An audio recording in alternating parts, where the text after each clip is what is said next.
আমি নিজে যাম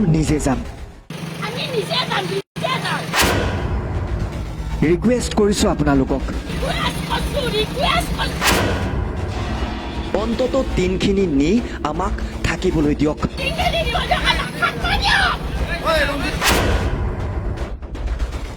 গোৱালপাৰাৰ পঞ্চৰত্ন বন বিভাগৰ উচ্ছেদৰ সময়ত এই পৰিৱেশ দেখিবলৈ পোৱা গ'ল গোৱালপাৰাত।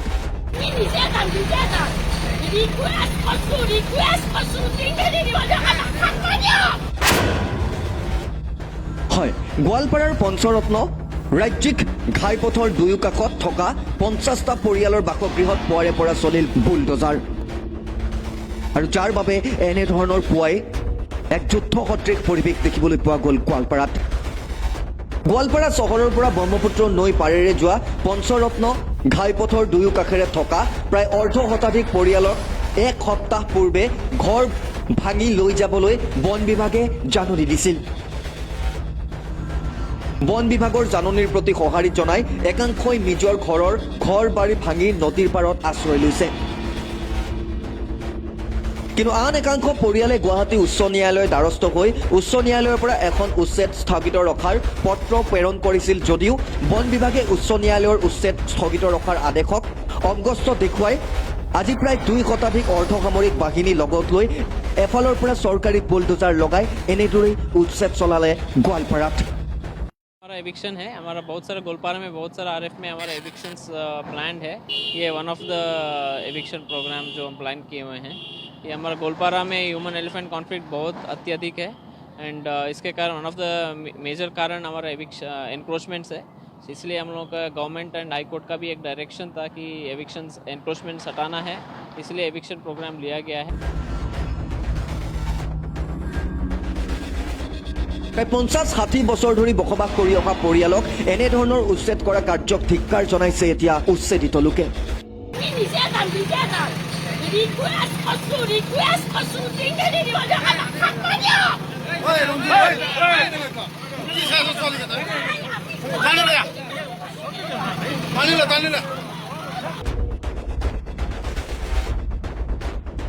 উল্লেখযোগ্য যে উচ্ছেদক লৈ গোৱালপাৰাৰ জিলা ছাত্ৰ মুক্তিৰ সভাপতি জাকিৰ হুছেইনে কয় যে উচ্ছেদিত লোকসকল হৈছে ভাৰতীয় নাগৰিক, গতিকে ভাৰতীয় নাগৰিকক এই অমানৱীয়ভাৱে উচ্ছেদ বন্ধ কৰিব লাগে বন বিভাগে।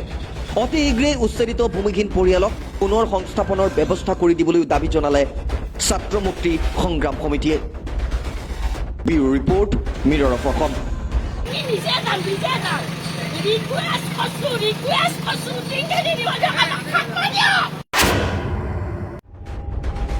আমি নিজে যাম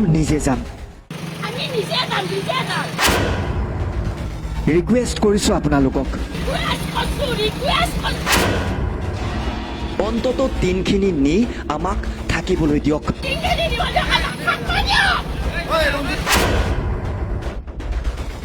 গোৱালপাৰাৰ পঞ্চৰত্ন বন বিভাগৰ উচ্ছেদৰ সময়ত এই পৰিৱেশ দেখিবলৈ পোৱা গ'ল গোৱালপাৰাত।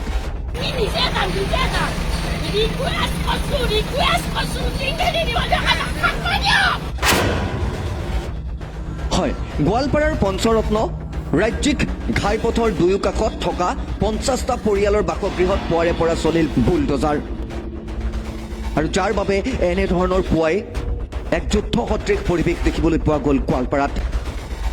গোৱালপাৰা চহৰৰ পৰা ব্ৰহ্মপুত্ৰ নৈ পাৰেৰে যোৱা পঞ্চৰত্ন ঘাইপথৰ দুয়ো কাষেৰে থকা প্ৰায় অৰ্ধ শতাধিক পৰিয়ালক এক সপ্তাহ পূৰ্বে ঘৰ ভাঙি লৈ যাবলৈ বন বিভাগে জাননী দিছিল। বন বিভাগৰ জাননীৰ প্ৰতি সঁহাৰি জনাই একাংশই নিজৰ ঘৰ বাৰী ভাঙি নদীৰ পাৰত আশ্ৰয় লৈছে। কিন্তু আন একাংশ পৰিয়ালে গুৱাহাটী উচ্চ ন্যায়ালয়ৰ দ্বাৰস্থ হৈ উচ্চ ন্যায়ালয়ৰ পৰা এখন উচ্ছেদ স্থগিত ৰখাৰ পত্ৰ প্ৰেৰণ কৰিছিল যদিও বন বিভাগে উচ্চ ন্যায়ালয়ৰ উচ্ছেদ স্থগিত ৰখাৰ আদেশক অগ্ৰস্ত দেখুৱাই আজি প্ৰায় 2 শতাধিক অৰ্ধসামৰিক বাহিনী লগত লৈ এফালৰ পৰা চৰকাৰী বুলডোজাৰ লগাই এনেদৰেই উচ্ছেদ চলালে গোৱালপাৰাত।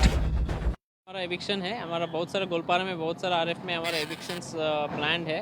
ये one of the eviction program जो हम प्लान किए हुए हैं। ये हमारा गोलपारा में ह्यूमन एलिफेंट कॉन्फ्लिक्ट बहुत अत्यधिक है एंड इसके कारण वन ऑफ द मेजर कारण हमारा एनक्रोचमेंट्स है। इसलिए हम लोग का गवर्नमेंट एंड हाई कोर्ट का भी एक डायरेक्शन था कि एविक्शन एनक्रोचमेंट हटाना है, इसलिए एविक्शन प्रोग्राम लिया गया है।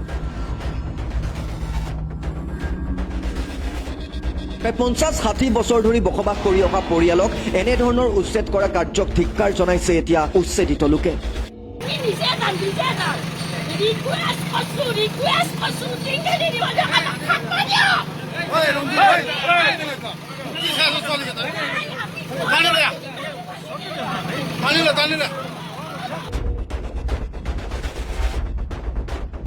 উল্লেখযোগ্য যে উচ্ছেদক লৈ গোৱালপাৰাৰ জিলা ছাত্ৰ মুক্তিৰ সভাপতি জাকিৰ হুছেইনে কয় যে উচ্ছেদিত লোকসকল হৈছে ভাৰতীয় নাগৰিক, গতিকে ভাৰতীয় নাগৰিকক এই অমানৱীয়ভাৱে উচ্ছেদ বন্ধ কৰিব লাগে বন বিভাগে।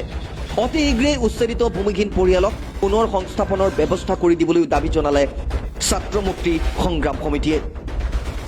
Bureau report, মিৰৰ of Assam.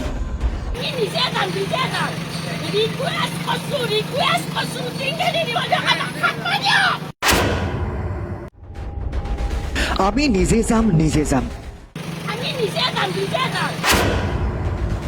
Request কৰিছো আপোনালোকক, অন্তত টিনখিনি নি আমাক থাকিবলৈ দিয়ক।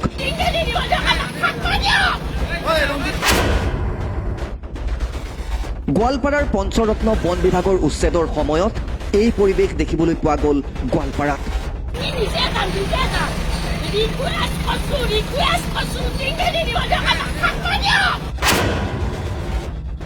হয়, গোৱালপাৰাৰ পঞ্চৰত্ন ৰাজ্যিক ঘাইপথৰ দুয়ো কাষত থকা 50টা পৰিয়ালৰ বাসগৃহত পুৱাৰে পৰা চলিল বুলডোজাৰ, আৰু যাৰ বাবে এনেধৰণৰ পুৱাই এক যুদ্ধ সদৃশ পৰিৱেশ দেখিবলৈ পোৱা গ'ল গোৱালপাৰাত। গোৱালপাৰা চহৰৰ পৰা ব্ৰহ্মপুত্ৰ নৈ পাৰেৰে যোৱা পঞ্চৰত্ন ঘাইপথৰ দুয়ো কাষেৰে থকা প্ৰায় অৰ্ধ শতাধিক পৰিয়ালৰ এক সপ্তাহ পূৰ্বে ঘৰ ভাঙি লৈ যাবলৈ বন বিভাগে জাননী দিছিল। বন বিভাগৰ জাননীৰ প্ৰতি সঁহাৰি জনাই একাংশই নিজৰ ঘৰ বাৰী ভাঙি নদীৰ পাৰত আশ্ৰয় লৈছে। কিন্তু আন একাংশ পৰিয়ালে গুৱাহাটী উচ্চ ন্যায়ালয়ৰ দ্বাৰস্থ হৈ উচ্চ ন্যায়ালয়ৰ পৰা এখন উচ্ছেদ স্থগিত ৰখাৰ পত্ৰ প্ৰেৰণ কৰিছিল যদিও বন বিভাগে উচ্চ ন্যায়ালয়ৰ উচ্ছেদ স্থগিত ৰখাৰ আদেশক অগ্ৰস্ত দেখুৱাই আজি প্ৰায় 2 শতাধিক অৰ্ধসামৰিক বাহিনী লগত লৈ এফালৰ পৰা চৰকাৰী বুলডোজাৰ লগাই এনেদৰেই উচ্ছেদ চলালে গোৱালপাৰাত। हमारा एविक्शन है, हमारा बहुत सारा गोलपारा में बहुत सारा आरएफ में हमारा एविक्शंस प्लान्ड है।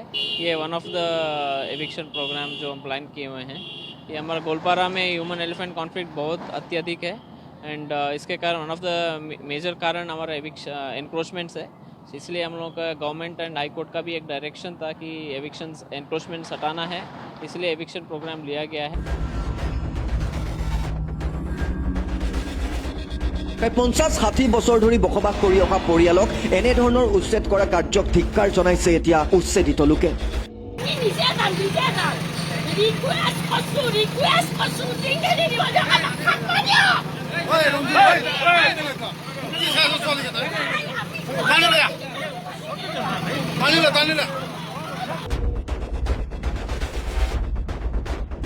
উল্লেখযোগ্য যে উচ্ছেদক লৈ গোৱালপাৰাৰ জিলা ছাত্ৰ মুক্তিৰ সভাপতি জাকিৰ হুছেইনে কয় যে উচ্ছেদিত লোকসকল হৈছে ভাৰতীয় নাগৰিক, গতিকে ভাৰতীয় নাগৰিকক এই অমানৱীয়ভাৱে উচ্ছেদ বন্ধ কৰিব লাগে বন বিভাগে। অতি শীঘ্ৰেই উচ্ছেদিত ভূমিহীন পৰিয়ালক পুনৰ সংস্থাপনৰ ব্যৱস্থা কৰি দিবলৈ দাবী জনালে ছাত্ৰ মুক্তি সংগ্ৰাম সমিতিয়ে। Bureau report, মিৰৰ of Assam.